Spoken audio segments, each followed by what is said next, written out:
इसी को हम इंडस वैली सिविलाइजेशन भी कहते हैं। जब हम हड़प्पन या इंडस वैली सिविलाइजेशन कहते हैं तो इससे आपको क्या समझ आता है? सिविलाइजेशन, इसका मतलब होता है एक ऐसी सोसाइटी जिसका अपना कोई कल्चर हो, जीने का तरीका हो। सिविलाइजेशन वर्ड अक्सर हम डेवलप्ड सोसाइटीज के लिए यूज करते हैं, जहां कई सारे लोग एक साथ मिलकर एक ही कल्चर और कैरेक्टरिस्टिक्स शेयर करते हैं। इसे हड़प्पन सिविलाइजेशन इसलिए कहा गया है क्योंकि हड़प्पा नाम की जगह ही वो फर्स्ट साइट थी जहां इस कल्चर को डिस्कवर किया गया था। और इसे इंडस वैली सिविलाइजेशन इसलिए कहा गया है क्योंकि ये इंडस रिवर के आसपास की लोकेशंस पर बसी एक सिविलाइजेशन थी। हड़प्पा भी इंडस वैली के ही पास की एक जगह है जो प्रेजेंट टाइम में पाकिस्तान में है। इस सिविलाइजेशन के टाइम की बात की जाए तो 2600 से 1900 बीसीई के बीच इसका टाइम पीरियड माना जाता है, जिसे हम मैच्योर हड़प्पन का भी नाम देते हैं। मैच्योर हड़प्पन इसलिए क्योंकि ऐसा माना जाता है कि इस टाइम पीरियड में ये सिविलाइजेशन सबसे ज्यादा डेवलप थी।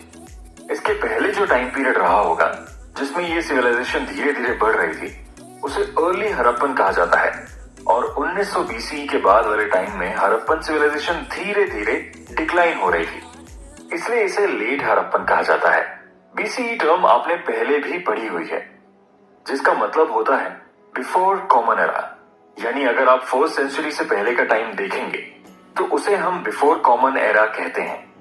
जब हम किसी सिविलाइजेशन की बात करते हैं तो ऐसा तो नहीं है कि लोग रातों रात वहां आकर बस जाते हैं। स्पेशली हड़प्पन सिविलाइजेशन जो पूरी दुनिया में अपने वेल प्लान्ड टाउन्स और डेवलप्ड एग्रीकल्चर के लिए जानी जाती है, तो जाहिर है कि हड़प्पन सिविलाइजेशन के पहले भी कुछ ना कुछ कहानी जरूर होगी। जब इन साइट्स पर खुदाई की गई तो आर्कियोलॉजिस्ट को यहां से कुछ ऐसे एविडेंसेस मिले जो मैच्योर हड़प्पन के टाइम से बिल्कुल डिफरेंट है। इससे ये अंदाजा लगाया जा सकता है कि ये हड़प्पन सिविलाइजेशन से बिलोंग नहीं करते।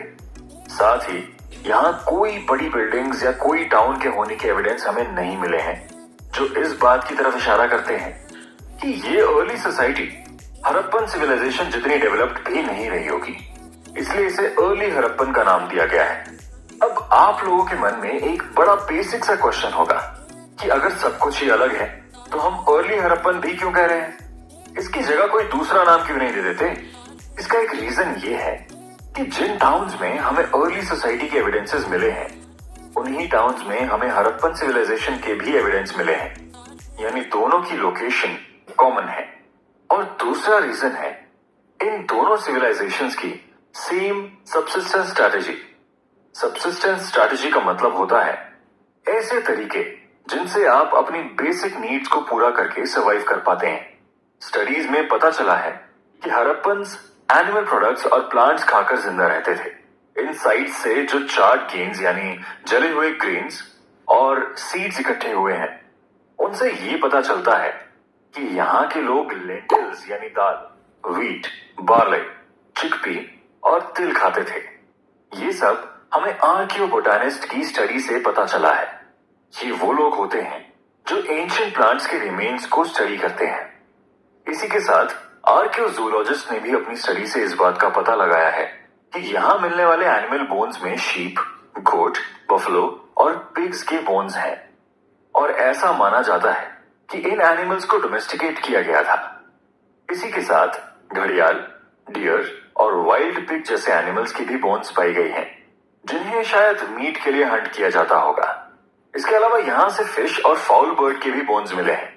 अब क्वेश्चन ये है कि एनिमल्स तो जंगल में आसानी से मिल जाते होंगे, लेकिन दाल, व्हीट, बार्ले जैसी क्रॉप्स बिना किसी के बोए तो नहीं उगती, तो फिर इतने हजारों साल पहले लोग इन्हें कैसे ग्रो करते होंगे? ये जानना आपके लिए इंटरेस्टिंग होगा। Agricultural technologies. स्टूडेंट्स, हम जिस टाइम की बात कर रहे हैं वो आज से करीब 4 से 4,500 साल पहले की बात है। यानी इंडस वैली सिविलाइजेशन लगभग 4,000 साल पहले थी।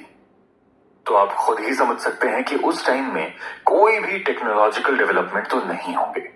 एविडेंस से हमें यह जरूर पता चल गया है कि इस सिविलाइजेशन के लोग ग्रेन्स उगाते थे, लेकिन कैसे उगाते थे इसका कोई एग्जैक्ट आंसर हमारे पास नहीं है। हालांकि खुदाई में यहां से कई ऐसे सील्स मिली हैं जिन पर बैल बने हुए हैं, जिससे आर्कियोलॉजिस्ट ये मानते हैं कि इस टाइम में शायद खेत में बैलों का यूज किया जाता होगा।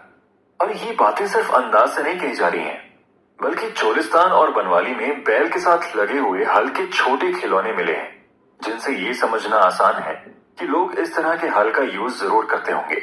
साथ ही राजस्थान के कलीबंगन में प्लोड फील्ड यानी हल चले हुए खेत के भी एविडेंस मिले हैं। फील्ड को देखकर ये पता चला है कि यहाँ दो अलग अलग टाइप्स की क्रॉप्स उगाने के लिए फील्ड को दो हिस्सों में बांटा जाता था और फिर इसके एक हिस्से पर वर्टिकल लाइंस में सीड्स बोए जाते थे और दूसरे हिस्से पर हॉरिजॉन्टल लाइंस में सीड्स बोए जाते थे। आप जब मैप में इंडस वैली सिविलाइजेशन को देखेंगे तो आपको समझ आएगा कि इसमें से अधिकतर साइट्स सेमी एरिड है, जहां रेनफॉल बहुत कम होती है। ऐसे में यहाँ के लोगों ने फील्ड के इरिगेशन के लिए कोई ना कोई रास्ता तो निकाला ही होगा। अफगानिस्तान के शॉटोगाई रीजन में आर्कियोलॉजिस्ट को कैनाल्स के ट्रेसेस मिले हैं, लेकिन इसके अलावा बाकी एरियाज में ना तो कैनाल्स मिले हैं और ना ही कोई और सोर्स। आर्कियोलॉजिस्ट का कहना है कि हो सकता है यहाँ पहले कैनाल्स बनाई गई हों और इतने सालों में शायद ये कैनाल्स मिट्टी से भर गई हों, इसलिए इनके एविडेंस नहीं मिले। या फिर ऐसा भी हो सकता है कि यहाँ किसी वेल से पानी लिया जाता हो। इसके अलावा गुजरात के ढोलावीरा में एक वाटर रिजर्वुआर मिला है, जो शायद इरिगेशन के लिए यूज किया जाता होगा। अगर आप किसी से भी इंडस वैली सिविलाइजेशन की सबसे पॉपुलर टाउन या प्लेस के बारे में पूछेंगे तो आपको एक ही जवाब मिलेगा और वो है मोहनजोदारो। इस पर कुछ सालों पहले एक मूवी भी बनाई गई थी। हड़प्पन सिविलाइजेशन में मोहनजोदारो की बहुत ज्यादा इंपॉर्टेंस रही होगी, क्योंकि ये टाउन बहुत ही डिटेल्ड प्लानिंग के साथ बनाया गया था। आइए आपको इस टाउन की इंपॉर्टेंस समझाते हैं। मोहनजोदारो एक ऐसा टाउन जिसके रिमेन्स ने आज के बड़े बड़े आर्किटेक्ट्स को भी चौंका दिया था। हजारों साल पहले कोई इतनी प्लानिंग करके कैसे किसी टाउन को बना सकता था, इस बात पर यकीन करना थोड़ा मुश्किल है। लेकिन जो एविडेंसेस हमारे सामने हैं उन्हें भी तो नजरअंदाज नहीं किया जा सकता। इस सेक्शन में हम मोहनजोदारो टाउन को अच्छे से समझेंगे और इसके कुछ अलग अलग फीचर्स जानेंगे जो इस टाउन को बाकी जगह से अलग बनाते हैं। एग्जाम पॉइंट ऑफ व्यू से भी ये टॉपिक आपके लिए बहुत ही इंपॉर्टेंट है और इससे कई तरह के क्वेश्चंस बन सकते हैं, जैसे मोहनजोदारो के क्या डिस्टिंक्ट फीचर्स थे, सीटाडेल क्या होता है और इसे क्यों बनाया जाता है, या फिर मोहनजोदारो का लोअर टाउन किसके लिए बनाया गया था और यहाँ की बिल्डिंग्स किस तरह की बनी थी। इन सभी क्वेश्चंस के आंसर्स आपको इसी सेक्शन में मिलेंगे। इस टाउन के दो पार्ट्स थे जहां लोग रहा करते थे। एक पार्ट जो टाउन के बाकी एरिया से थोड़े हायर लेवल पर था, यानी ऊंचाई पर था, इसे सीटाडेल कहा जाता था। और दूसरा पार्ट जो सीटाडेल के कंपैरिजन में नीचे था और सीटाडेल से ज्यादा एरिया में फैला हुआ था, इसे लोअर टाउन कहा जाता था। सीटाडेल को लोअर टाउन से ऊंचा बनाने के लिए मड ब्रिक्स यानी ईंट का एक प्लेटफॉर्म बनाया जाता था, जिससे ये बाकी बिल्डिंग से अलग दिख सके। लोअर टाउन्स और सीटाडेल दोनों के ही आसपास हमें वॉल्स देखने को मिली थी, जो इन दोनों एरियाज को एक दूसरे से अलग करती थी। हड़प्पन सेटलमेंट्स में हमें जितनी भी बिल्डिंग्स देखने को मिली हैं, उसमें फाउंडेशन के लिए ब्रिक्स के प्लेटफॉर्म्स बनाए गए थे। इन प्लेटफॉर्म्स को बनाने के लिए जिन ब्रिक्स का यूज किया जाता था वो बेक्ड ब्रिक्स थी, यानी आग में पकी हुई ईंटें। जब ईंटों को भट्टी में पकाया जाता है तो वो बहुत ही मजबूत हो जाती हैं। बिल्डिंग्स की बनाई गई फाउंडेशन और हड़प्पन सिटीज की बेक्ड ब्रिक्स में एक ध्यान देने वाली बात है, जब आर्कियोलॉजिस्ट को हर एक बिल्डिंग में इस तरह की फाउंडेशन के एविडेंस मिले तो ये उनके लिए एक सरप्राइजिंग बात थी, क्योंकि इसका सीधा सीधा मतलब तो यही था कि इन घरों को बनाने से पहले एक प्रॉपर प्लानिंग की गई होगी। साथ ही जिन ब्रिक्स से इस फाउंडेशन को और बिल्डिंग्स को बनाया गया था वो भी कोई रैंडम साइज की नहीं थी, बल्कि सभी ब्रिक्स की लेंथ, ब्रेड्थ और हाइट के बीच सेम रेशियो था। हर ब्रिक की लेंथ उसकी हाइट से 4 टाइम्स थी और ब्रेड्थ उसकी हाइट से डबल यानी 2 टाइम्स थी। और यही रेशियो हमें हर ब्रिक में देखने को मिलता है। हाइट भले ही कुछ भी हो,